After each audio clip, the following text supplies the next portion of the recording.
My father had a shoe factory, and I helped in the factory when I was a kid. I had a sister, she was about 20, a brother, 12 or 13, a little sister, 8 years old or 9 years old, in 1939. When the Germans came in, all this changed. My parents were shipped away to Treblinka. I didn't see them anymore. I didn't see my sister, I didn't see my brother, I didn't see nobody, my mother, my father, everybody was killed. But the people existed, they were in this world, they were living, they had family, they had children, they laughed, they sang, they ate, but now they disappeared completely. The Holocaust was one of the most devastating chapters in human history. But for some victims, records detailing their experiences survived. The United States Holocaust Memorial Museum has collected over 170 million documents relating to the experiences of victims of Nazi persecution. These documents are that bridge to that moment and to that life that was lived.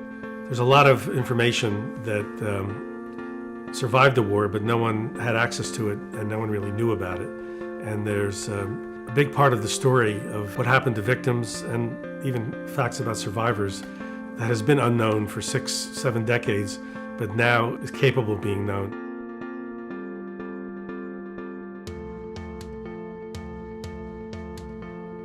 It's easy to feel helpless when you think about the Holocaust and the widespread Nazi persecution during World War II.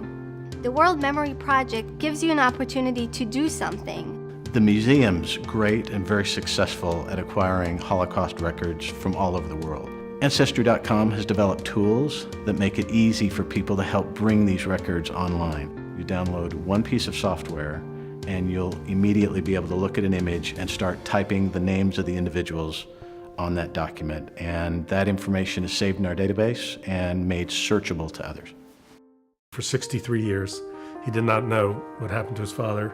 He didn't know how he died or where he died. I was a boy, a 14-year-old boy, 15-year-old boy.